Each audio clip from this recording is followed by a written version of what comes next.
to some devotees. All glories to some devotees. Glories to Shri Guru and Gauranga.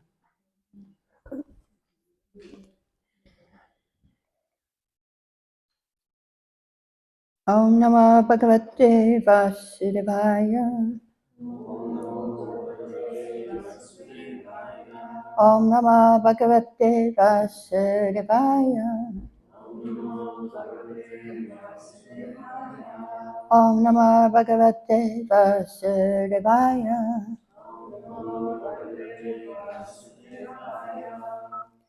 We're reading from Srimad-Bhagavatam, Canto 2, Chapter 4, verses 18 to 34. Mukam karati vacharam bangam langate girim yakipantam hanmande shikram tinatavinam Om Gyanati Virandasya Gyananja Shakaya Chakshivinitam Yena Tasamai Shri Gurave Namaha. So yesterday we talked about how to be an instrument for Krishna. Instruments in spiritual life can think. They're not like normal instruments in this world that you just use them.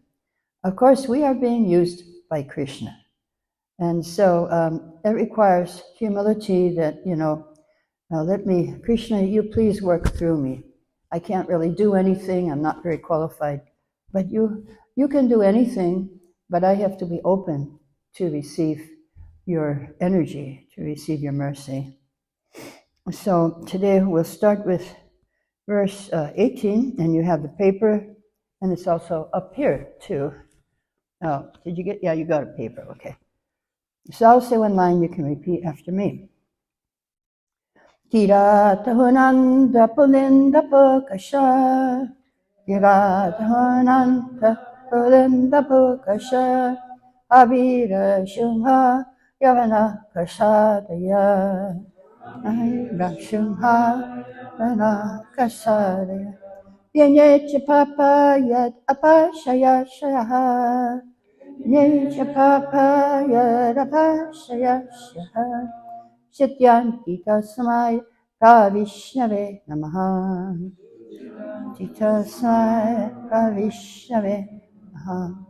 Kirata kuna andhra pulinda pukasha abira shumha yavana. Members of the Khasa races and even others addicted to sinful acts can be purified by taking shelter of devotees of the Lord due to his being supreme power. I beg to offer my respectful obeisances unto him.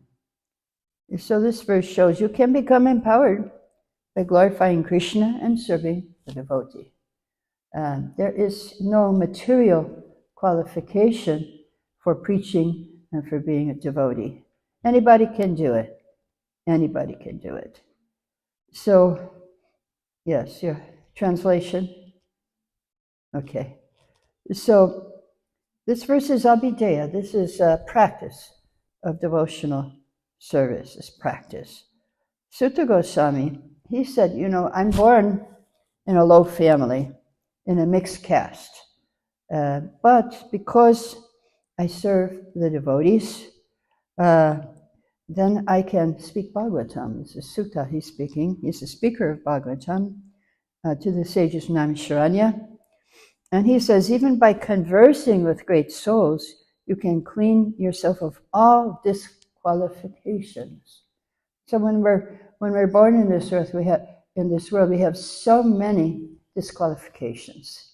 We're not. In fact, in Kali Yuga, nobody has qualification. Everyone's born a Shudra, unless, of course, there is Garbhadam Samskara, and then they can be called Brahmanas.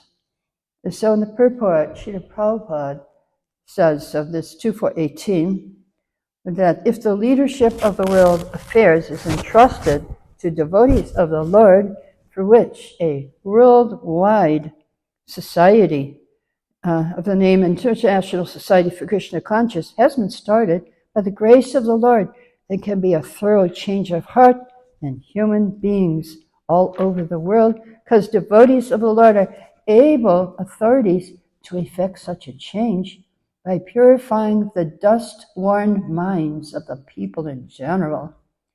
So did you know everyone has dust-worn minds? Dust in the heart, Chittadarpana Marjanam. We have to clean the heart. So by chanting and also by serving the devotee.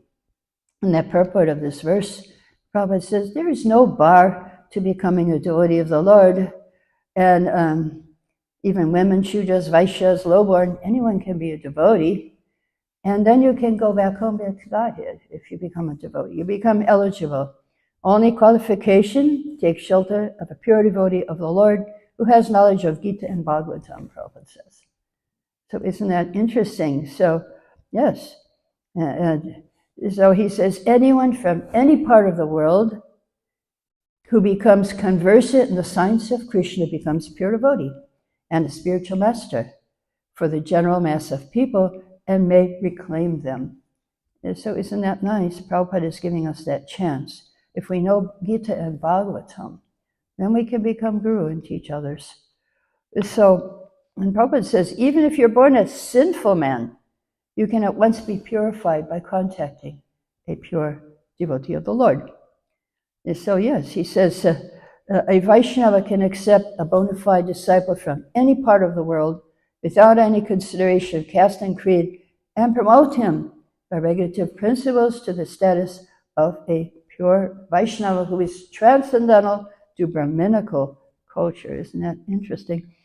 So there was one example of Srila Prabhupada elevating a person who was completely unqualified. He was in Paris in a morning walk, and this homeless person, disheveled hair, dirty clothes, jumped out from the bush trying to touch Prabhupada's feet.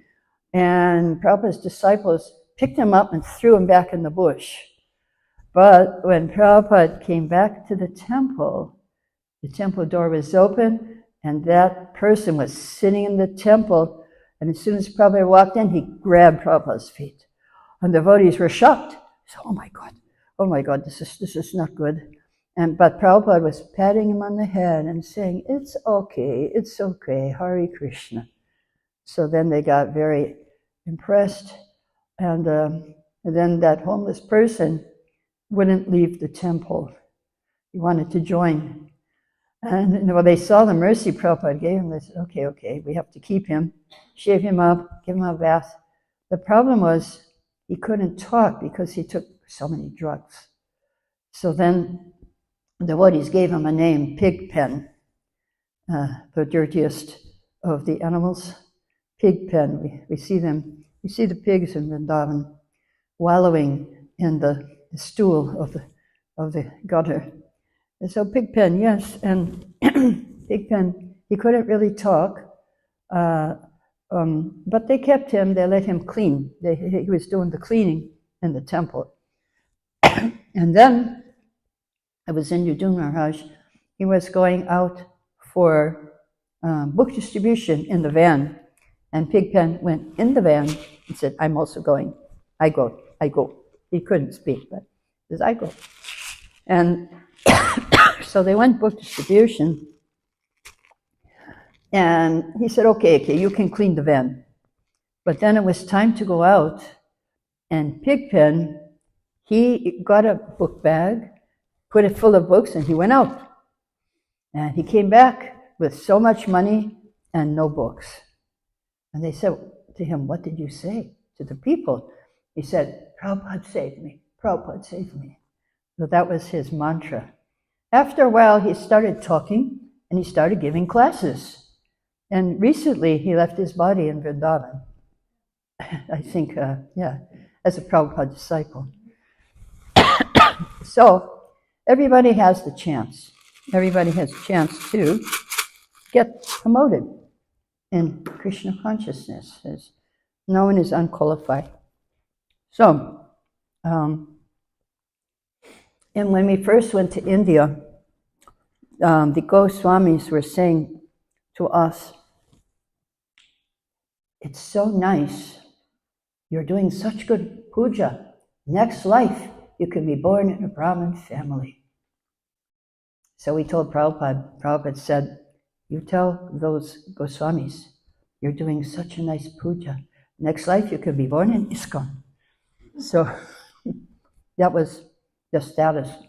We weren't really recognized when we first went to India. And in a purport in 5th canto, Prabhupada says about sometimes they say unless the body is changed, a low-born person cannot be purified. You must first change your body, become a Brahmin, and then you can chant properly. So in the purport, Srila Prabhupada says, that when we chant Hare Krishna, our subtle body is getting purified. We are changing our body. We are not this body. The subtle body has changed by chanting Hare Krishna. We are not male, female, our subtle body is changing to a Vaishnava, even higher than a Brahmin. So this purport, he's talking that as the all-powerful Lord accepts the humble service of his devotee in his form as the Archana in the temple, similarly the body of a pure Vaishnava changes at once when he gives himself to the service of the Lord and is trained by a qualified Vaishnava. So 2 ways we change our body, and that is by kirtan, and it is japa kirtan, and by archana. When you do deity worship, you also change your subtle body. And Lord Chaitanya confirms anyone who chants Hare Krishna without offense is very fortunate. And whether Indian, non-Indian, Hindu, non-Hindu, he comes to the level of the most pious personality. So when Lord Chaitanya was here, the smartas of Navadvip, Hindus were criticizing him. You are giving this holy name to people who are not Brahmins, and that will ruin the holy name. The potency won't be there. And so Prabhupada calls them rascals. The rascal Pashandis think if anyone but a Brahmin chants the holy name, the potency of the holy name is vanquished.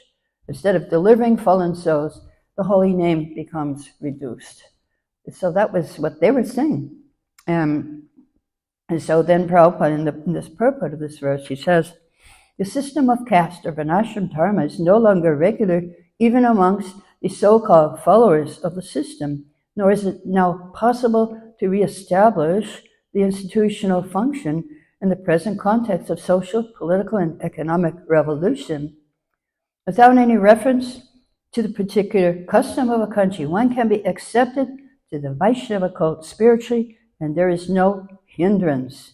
By the order of Lord Chaitanya, the cult of Bhagavatam Gita can be preached all over the world, and this will be accepted by all persons.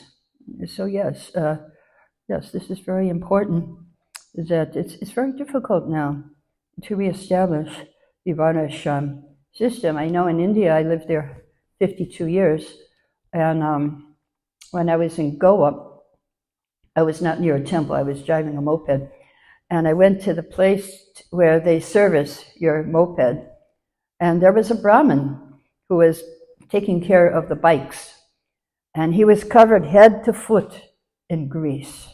And people were calling him, "Oh, Panditji, can you fix my bike?" And I thought, oh my God, it's not working here. It's not happening. This is Panditji. Yes, Panditji, Rikshawala. And so, yeah, it's how it is in India.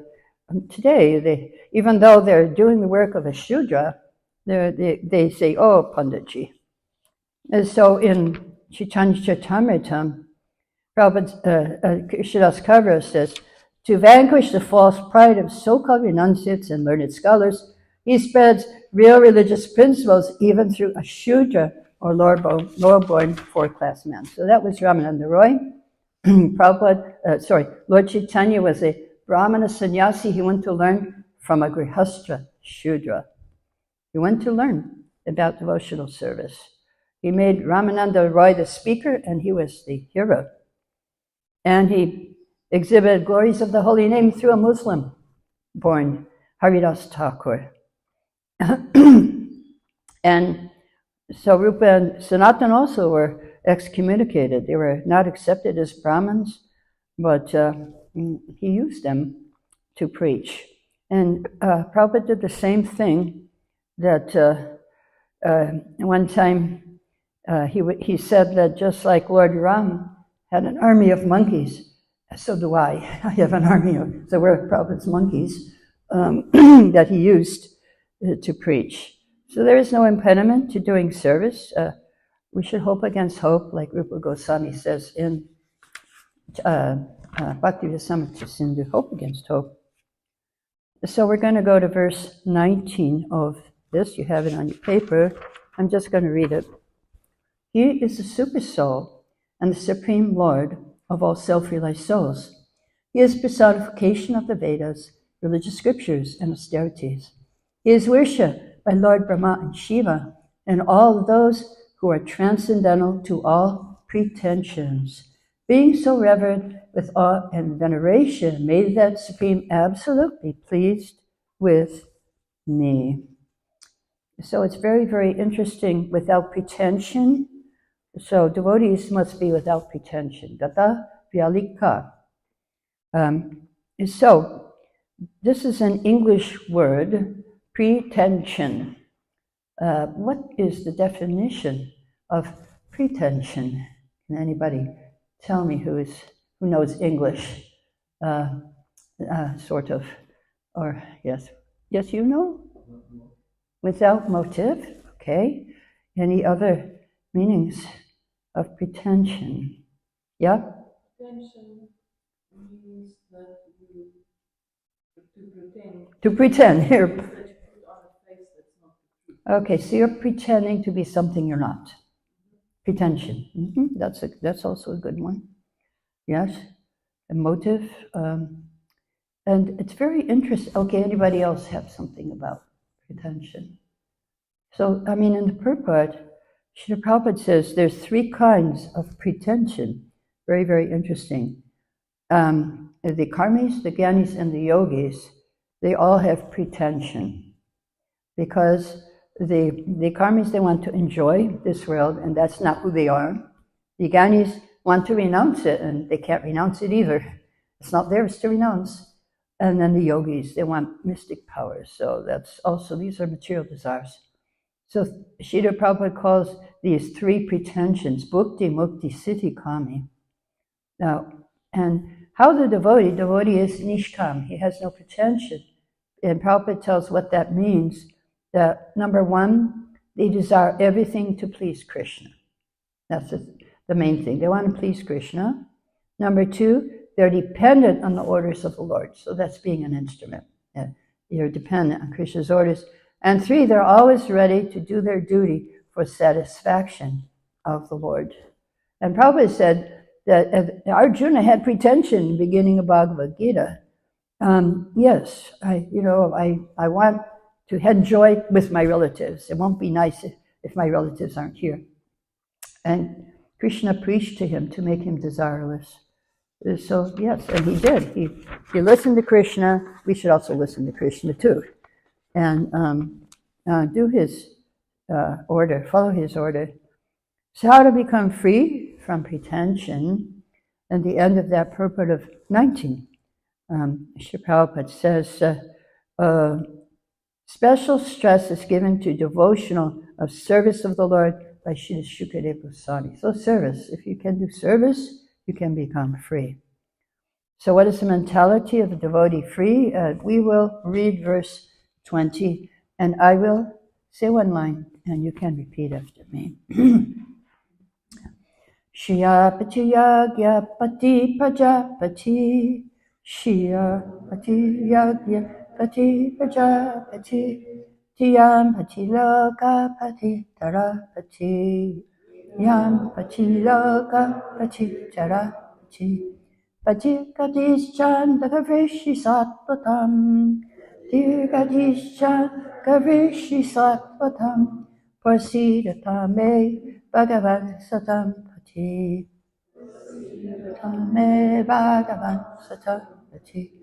May Lord Shri Krishna, who is the worshipful Lord of all devotees, protector and glory of all the kings like Andaka, Vrishni of the Yadu dynasty, husband of all goddesses of fortune, director of all sacrifices, therefore leader of all living entities, controller of all intelligence, proprietor of all planets, spiritual, material, and supreme incarnation on the earth, be merciful unto me.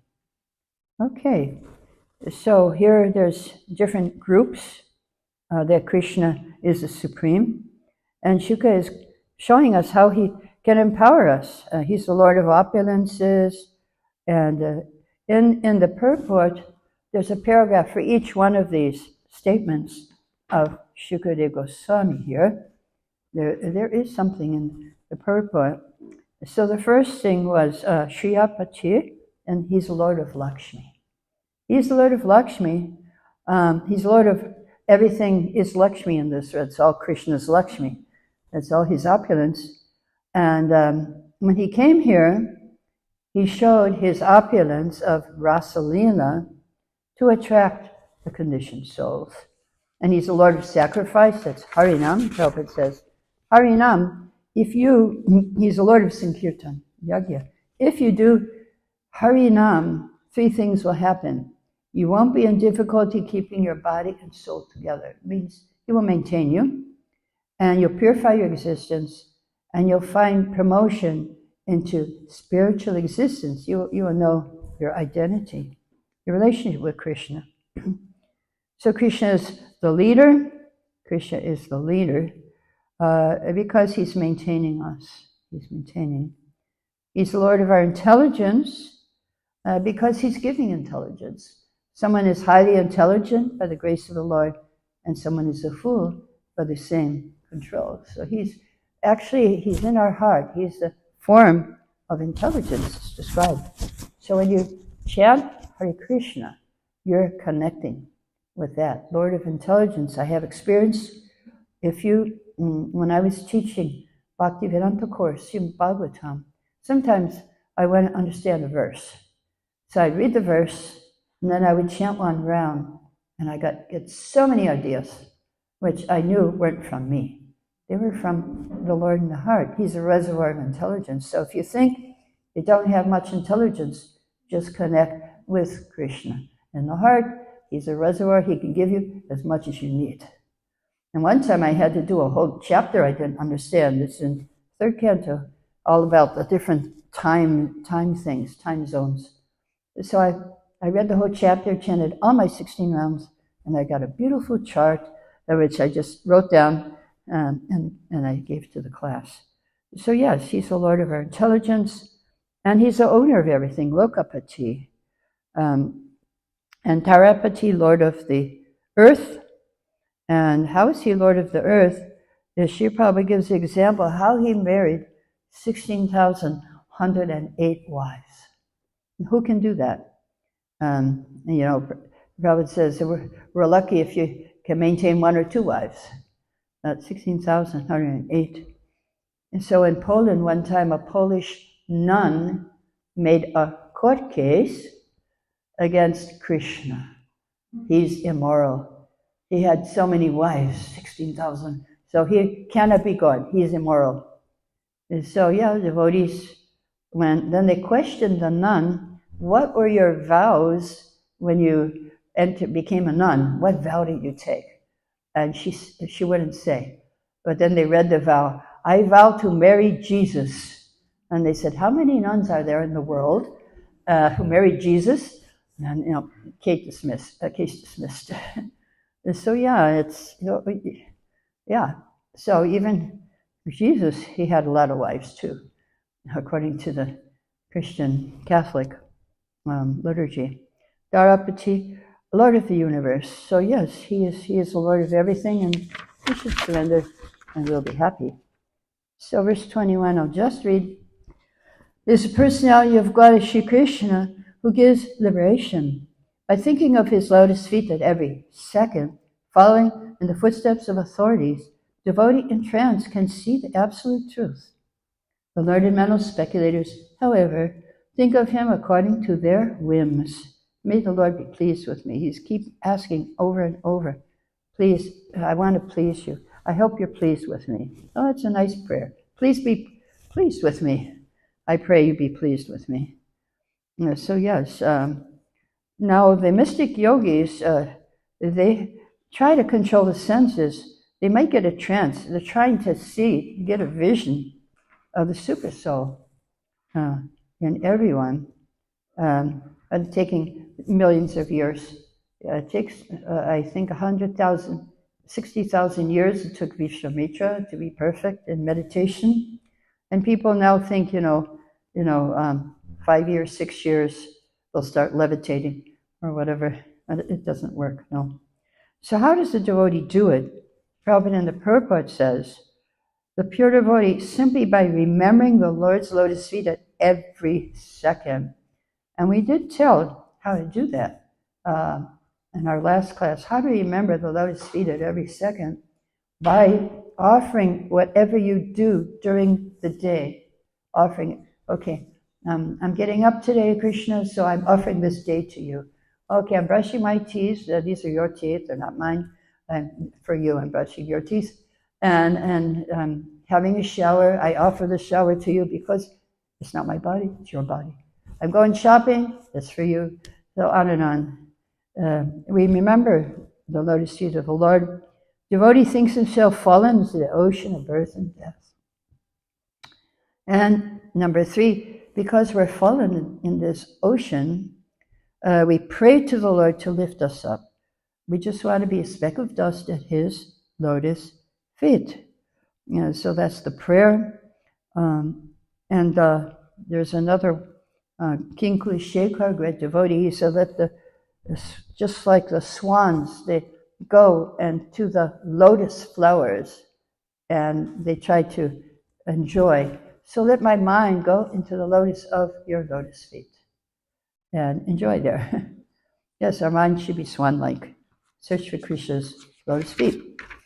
So, but this verse also talks about the mental speculators who don't get it. They don't get it. I mean, the purport talks about it at least. And so, yes, this is verse 21. And the purport, Prabhupada says, the Lord reserves the right of not being exposed to such mental speculators because they can't enter the network of the lotus feet of the Lord. They all differ in their conclusions. But then here's in a very prophetic sentence by Srila Prabhupada. He saw the future today. The Lord is not like a shopkeeper trying to please all sorts of customers in the mental speculator exchange. We have a mental speculator exchange even now. Does anybody know the name of that exchange? It's mental speculator exchange. We have it among us today. And it is called Facebook. Because on Facebook, it asks you what's on your mind. So we get a mental speculator, we get the minds of thousands of people exchanging. Today I had fruit for breakfast, or whatever they say. So yeah, we have it, a mental speculator. So it's good if you're on Facebook, then just go and do deity puja, see the deities from all over the world, and hear what the devotees have to exchange on the mental speculator exchange. Yeah. So, yes. So Prabhupada said this humility of the devotee who is engaged in service puts the devotee in a trance. We are in trance. And the Lord will reveal himself, just like Prabhupada said in Krishna book, that, yes, what is the mystery? We heard last time, what's the mystery of Krishna consciousness that these mental speculators don't get it? And that mystery is love of God. Love of God's a big mystery. They don't understand. They have a relationship with Krishna, and they have a loving relationship with Krishna. So he prays to the Lord, asking him for his mercy, so that he may see him, and the Lord is pleased. So yes, Krishna will reveal himself to those who try to please him, and that's the essence. Krishna consciousness. There he comes. He's revealing himself. Jai Madan Mohan, Radha Madan Mohan Jai. So yeah, now verse 22.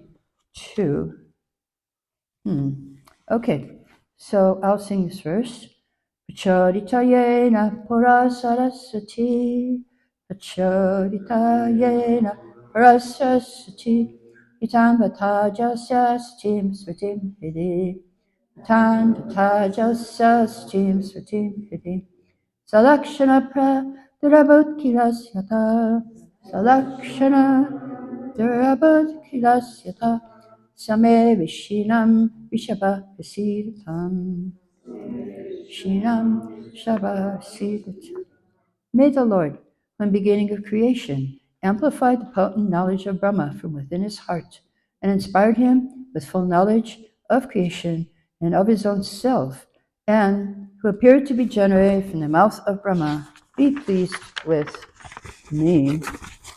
So, Purport probably says some very interesting things that we, living beings, can have 78% of the knowledge that Brahma got. Well, even Brahma, he's also a jiva. He gets 78% of the qualities. We have that 78 in very, very small quantity. And so Sukadeva is praying for this knowledge to come in his heart. Yes. And I heard, let's see, what was the name of the GBC of Germany who used to be GBC? What's her name? Dina Sharana. Yeah, so somehow I heard that she got it. She got that knowledge one night in a dream. Prabhupada was there, and he says he was giving her all the knowledge in her heart. And then he said, now you have to go and save Germany. So she did it. It was a very difficult time. And she took that knowledge and she took that order, Srila Prabhupada, and she did it. So that's, yes, Prabhupada can give that knowledge to all of us, any of us. We are all his servants. So in Bhagavatam, beginning of first canto, Krishna tells us how we can get that knowledge, how it happens. How does it happen? Because we have this ahankara, this false ego. Ahankara means it's a knot in the heart. And the knot is tying together two things. When you have a knot, it means something is one side, something's the other. So what is that knot tying together? Body and soul, or spirit and matter. It's tying us to this body. It's tying us to matter. So what happens? How do we get rid of this knot? Prabhupada explains in the purport of First Canto, Chapter 2, verse 21, that the Lord in the heart, first he turns on the lights, and we see, oh my God, what do we see in there? We see all the anarthas, and we see Krishna and we see ourselves when he turns the light on. And then, after turning on the light, he unties the knot in the heart. Isn't that wonderful? We don't have to worry about it, but we do have to work for it. We do have to chant. We have to chant Hare Krishna and do service. And so, yes, Sukadeva is praying for empowerment. Let me be inspired in the heart. Please give me knowledge in my heart. Yeah, so yes, Chaitanya Chaitamrita explains how you get inspiration from Super Soul. Ramananda Roy, speaking to Lord Chaitanya, he says, the Super Soul within everyone's heart speaks not externally, but from within, instructs devotees in all respects. And the purport, very, very interesting what Prabhupada says. Here, Sri Ramananda Roy admits that Sri Chaitanya Mahaprabhu is the Super Soul. Did you know that? As we're worshiping Lord Chaitanya, we got Lord Chaitanya in the heart. He's in our heart, and he gives us inspiration. He is the Super Soul. Therefore, he is the original source of the Gayatri mantra. So when you chant Gayatri, Lord Chaitanya is there, and he's giving you inspiration. Savita is Lord Chaitanya, Prabhupada says in the purport. Confirmed in Bhagavatam, he says, this verse we're reading confirms that Lord Chaitanya is Super Soul. Isn't that interesting? Sabita. Now, verse 23. I'll just read.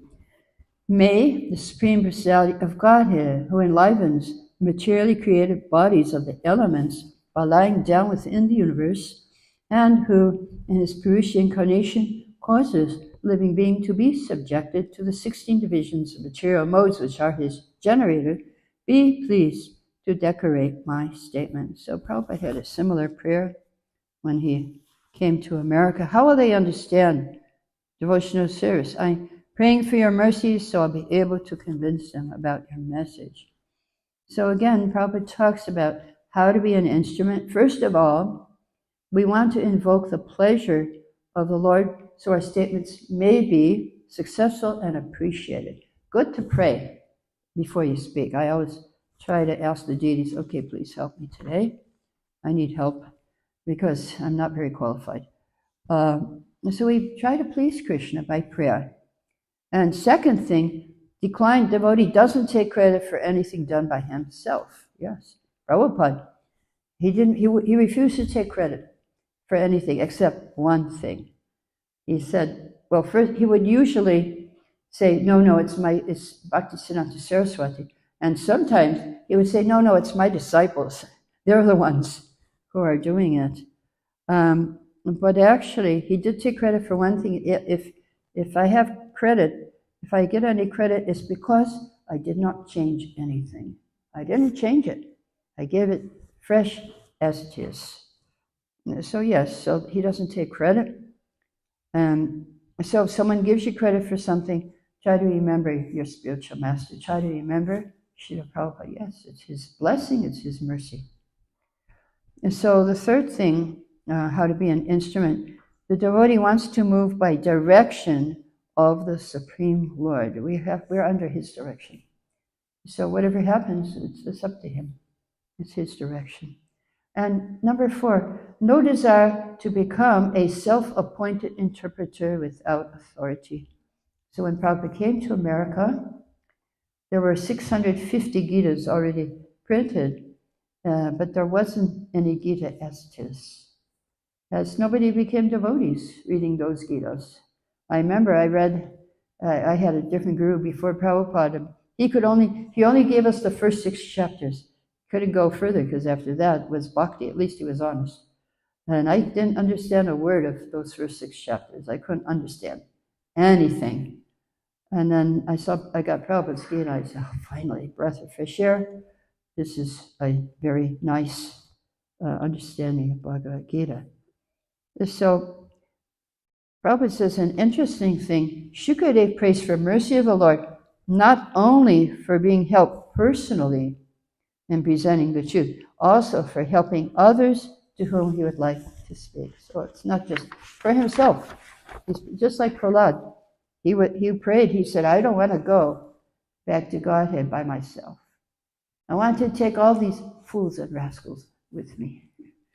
Yeah, okay, so that's the mood of Srila Prabhupada. Fools and rascals, he wanted to take us with him. So last verse we will sing, and this is a very mysterious verse. Verse 24. Namastasmai Bhagavate. Namastasmai Bhagavate Vasudevaya Vehase. Sudeva Vehase. Papagyanamaya Samya. Papagyanamaya Samya. Yamakaburahasavam. Kaburahasavam.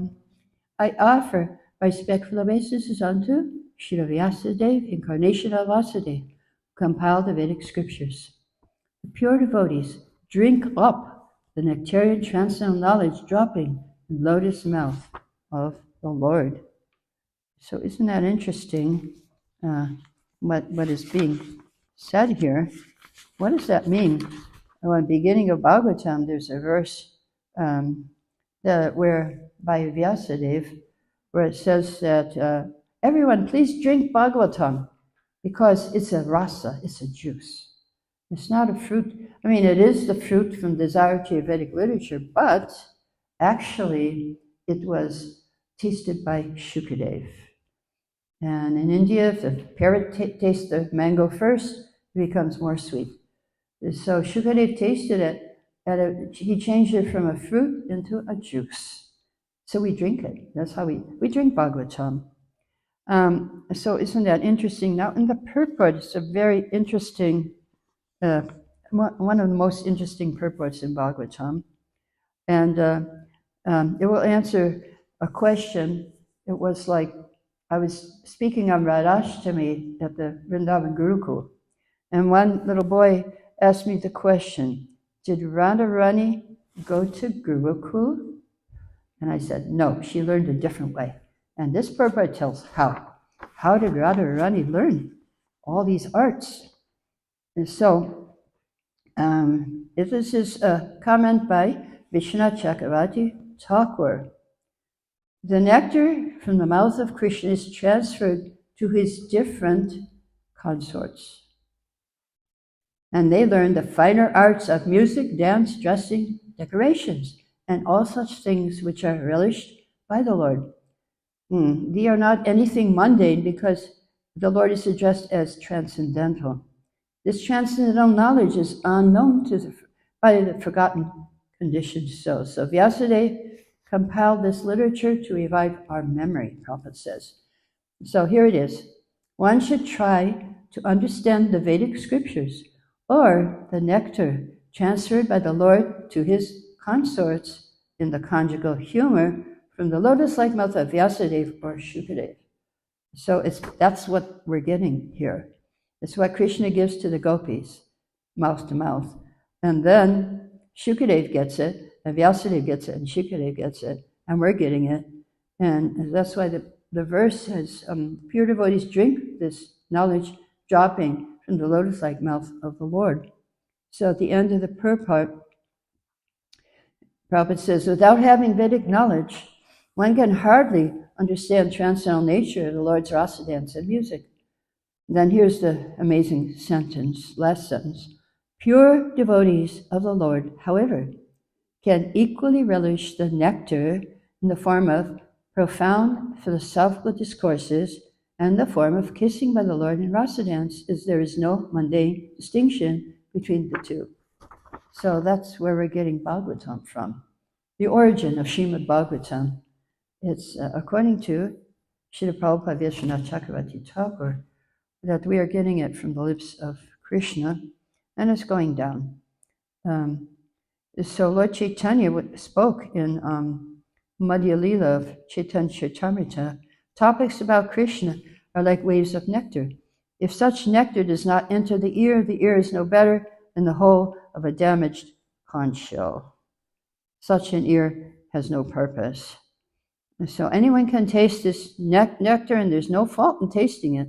If one does not taste it, he should die immediately after birth. Okay, so this is amazing Srimad-Bhagavatam, and we just wanted to share some things I learned from Prabhupada's lectures and purports today for you to hear. So if you have any questions, you can ask at this point. It looks like we don't have any questions today. So what shall we do? Still have time till breakfast. Well, I can tell a few stories about my life with Prabhupada. That one time, it was Bhagavad Gita class in Calcutta. I was living in Calcutta. I was the pujari for Radha Govinda in Calcutta for 7 years. And it was very 20-hour service. In those days, we all had 18 to 20 hours of seva every day, 24/7. Basically, there's no vacation at all. We did service, and that was we were young, we could do it. So, one Gita class, there was a verse, Avajananti Mam Mudha, that the fools, they don't understand Krishna, Mudhas. So I was sitting there, and all the men had the book. Ladies didn't have the book. So the men, they were singing the verse, and he asked for ladies. and I knew it from memory. So I said, Avacharanti Mam Buddha. Prabhupada looked at me, he was so happy. And I knew the verse. He really wanted us to learn these verses. And yes, he was very happy about that. And also I was typing for Srila Prabhupada, actually the whole Chaitanya, not the whole Navadvip Leela of Chaitanya Charitamrita I was typing.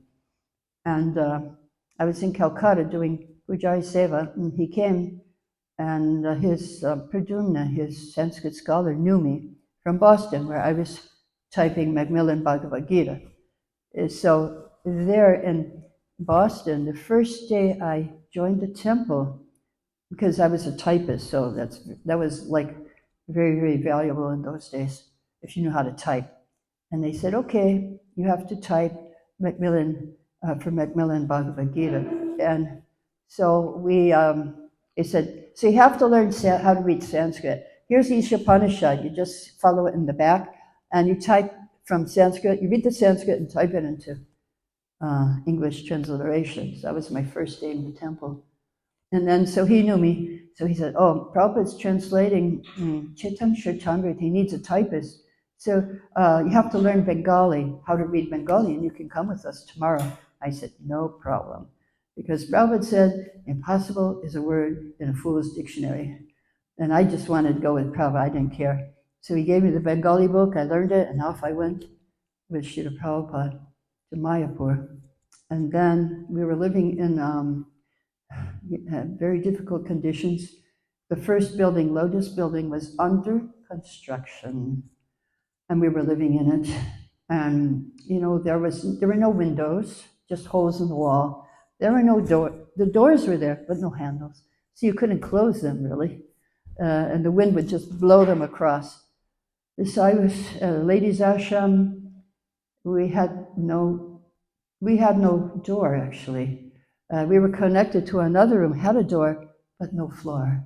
And we were on the first floor. We were up, and so we had to walk on a board to the door, a very narrow board to get to the door. It was, and then take our bath somewhere. But we were doing it on the veranda. We had to go get water from down, bring it up, and have a bath. Anyway, yeah, and the outhouse was somewhere out in the field in the dark. But so we had bathrooms, but no pipes. So couldn't use the bathroom. So anyway, yeah, I was typing away. One day I had this huge Bengali, whole Chaitanya Charitamrita. I had it open, had the earphones, and Prabhupada looked in my hole-in-the-wall window, and he said to me, oh, you know Bengali? I said, yes, Srila Prabhupada. I didn't know a word, but I just knew how to read. And so there he was. The book was there, and I was reading in Bengali, and I was typing it in English transliteration. When I would read that, I would type it in English.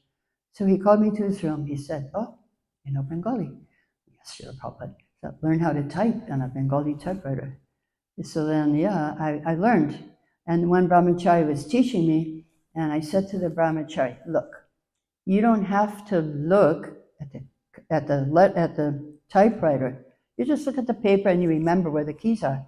He said, oh, I was teaching him touch typing on the Bengali typewriter. He said, oh, now I understand what Prabhupada told me. He said, you teach her and you learn from her also. I was teaching him touch typing in Bengali. So anyway, so Prabhupada said, you learn Bengali typing and we will do many books together. And I thought, well, I'm going to travel with Prabhupada. But it didn't happen because meanwhile in Calcutta, all the pujaris left because they were afraid of the new temple president, Garga Muni. And so they called me back to be head pujari. And yes, that was the end. But then it was very prophetic because I started writing books 30 years later. Gita at a glance, Bhagavatam at a glance. And it happened.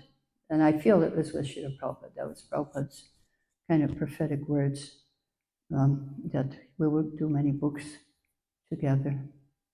So yeah, that was, it was very, and one time I was doing Mangalarti and offering to the deities, And in Calcutta, there's no like floor. It's just the deities and the temple, and just like a little rope in between. So one day I was offering deities the ghee lamp, and then I turned around. There was Prabhupada, like 4 inches from me. So what should I do? Should I give him the ghee lamp, or should I do an arti first?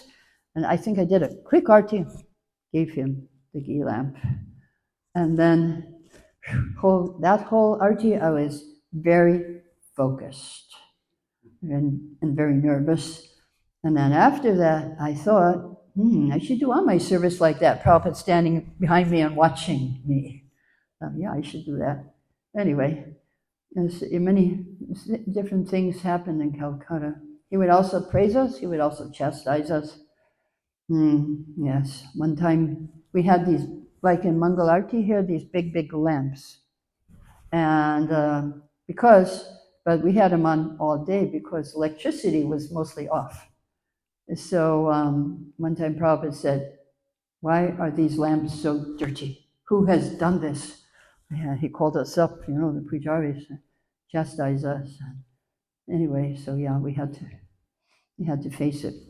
If we made a mistake, then he got on our case. So, okay, any questions about anything? Okay, we'll stop here. Glory to Prabhupada, Hare Krishna.